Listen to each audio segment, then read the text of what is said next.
Let me tell you, as someone who works with a ton of first-time buyers and a ton of buyers in the Toronto real estate market, the scariest thing you can do is going into a real estate deal blind with no due diligence done and no extra reassurance. And that's exactly why this week's video is going to be on the 3 most common conditions when putting in offers to purchase Toronto real estate. Welcome back to my channel. It's Gabriela Batista from Homes into Reality, and every single week I'm bringing content talking about first-time buyers in Toronto, talking about the Toronto real estate market, helping first-time buyers get into the Toronto real estate market with confidence, and do my best to make some future homeowners.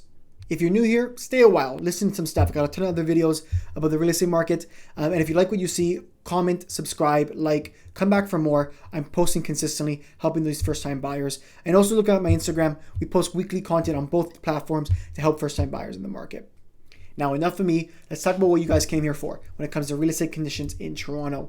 There's 3 major conditions we're going to talk about today. Number 1 being a financing condition, number 2 being an inspection condition, and number 3 being a status certificate condition.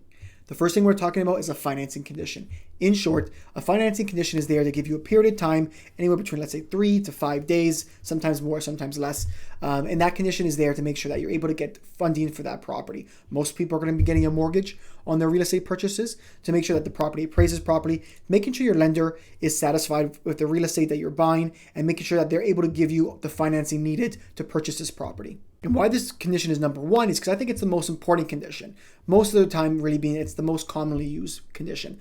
Even if it's a condo, if it's a house, freehold, doesn't really matter. You want to make sure you get financing on any property or any real estate that you purchase. Now, a few things are probably going to happen once we have a deal conditional on financing. But the first thing I'm going to do no matter what is I'm going to send over all the paperwork conditional on financing to your mortgage broker to review with you. Now that your lender has all the information based off your price, the terms, the actual property itself, they're able to go through all the different mortgage products and different interest rates to you. And then in the end, they'll be able to commit a product to you when it comes to different interest rates and terms. And also in the end, it does give you as the opportunity as a buyer to get the final say on moving forward with the property. You'll be able to see all the exact numbers. You've probably gotten a commitment letter before, but now you can see the exact numbers, the exact interest rate and terms when it comes to this property. If it's something you are no longer comfortable with, it gives you the ability to back out of a deal. You also get that extra reassurance when it comes to that particular property that you'll be committed when it comes to financing. The last thing you want to do is have a property that you may think you qualify for based off brief conversations, but then in the end, your lender actually decides not to lend you for that particular property. One key thing to consider when it comes to the financing condition of a property,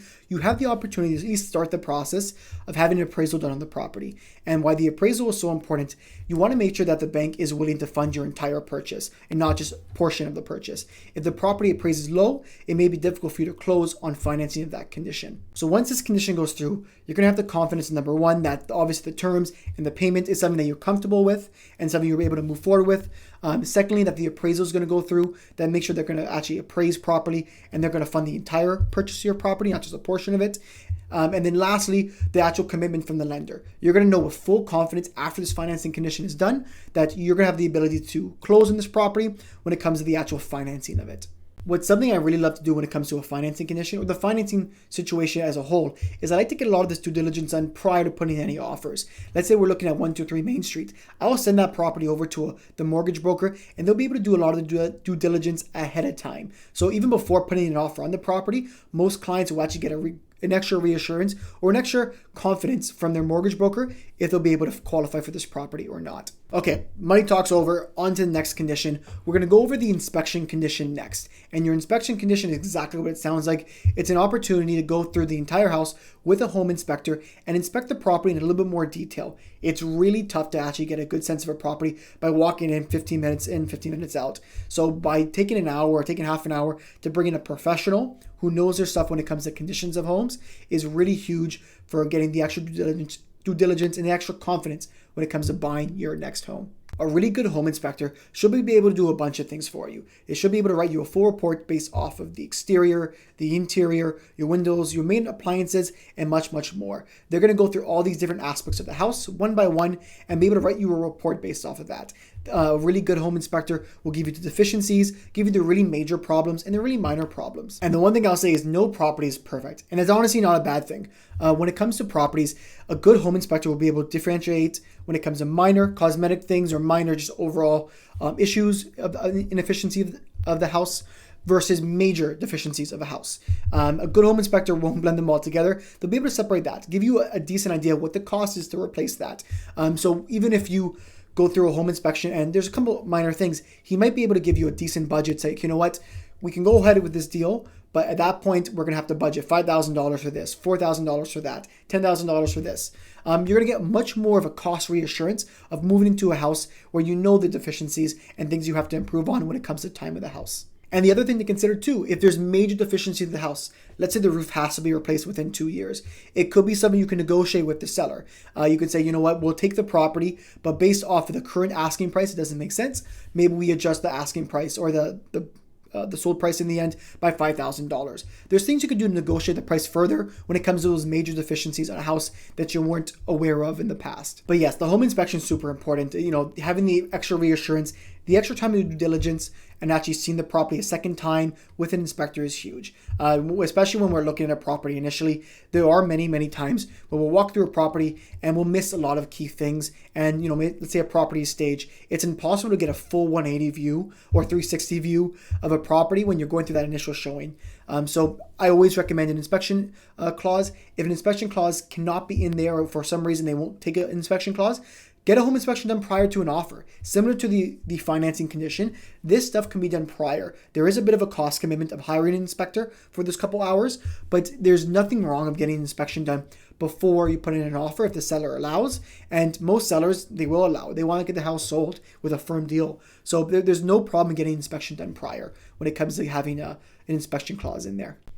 And the last big condition that we're going to talk about today is your status condition. And what that really is gives you an opportunity to work with a lawyer and go over the status certificate, which is a document or many documents that goes over the financial, legal, and overall well-being of the actual condo unit. This is only a condition that's used with condo apartments, condo townhouses, anything that is within a condo corporation. Let me dive in a little bit deeper what a status certificate kind of uncovers. And for me to answer that let's go into what a condo is. When it comes to a condo, you're just not buying a condo apartment or a condo townhouse. You're buying into a legal entity. And if you're going to buy into a legal entity, my saying is you're buying into a cult. And if you're buying into a cult, you want to make sure it's a good cult that you're buying into. They have everything in check. So if we're looking at a condo as a cult, you want to make sure that their finances of this condo is good. You're paying monthly condo fees every single month. You want to make sure that you know what your condo fees are going to. Are your condo fees going to raise? Or what's the reserve fund, which is like your big sum of money, like your condo's bank account? How much money do they have in there? Are they in a good position financially to pay off any debts, to pay off any major expenses and repairs? Your status certificate is going to cover all of that information, and they're going to give you a good sense of where the condo is financially and where you're going to be as a owner financially as well. When it comes to, you're buying into this condo, you're going to be responsible for the finances of this condo. So you want to make sure that they're in a good situation. And there you have it. That's all the most common conditions when it comes to buying Toronto real estate. Definitely not the only conditions. There are a ton of other conditions you can actually look at. With that being said, those three are the ones I experienced the most by far. So they're a very good starting point for a first-time buyer or buyer to understand the Toronto real estate market and how they're going to navigate that market. Once again, my name is Gabriela Batista from Homes into Reality. I want to make first-time buying an opportunity or a dream for many of you guys into a reality. I do my best to really help you guys, help with the Toronto market, help you guys become first-time buyers. So if there's anything I can do or any feedback you have for me, give me a comment over here. I'm very open to critiques or open to compliments. I'll take compliments too. Don't get me wrong. Compliments are good. If you wanted to book an appointment with me to talk about your first time buying goals in Toronto, in my link, we have a calendar link and you can book my time into my calendar, talk about your goals. So I'm really excited about that. Anyways, I'm here to help. If you have any questions, please reach out and then stay along, subscribe. I want you to watch more of my videos and learn about the Toronto real estate market. So I'm going to do this consistently. Anyways, enjoy the rest of your day. See you next week. Talk soon. Bye.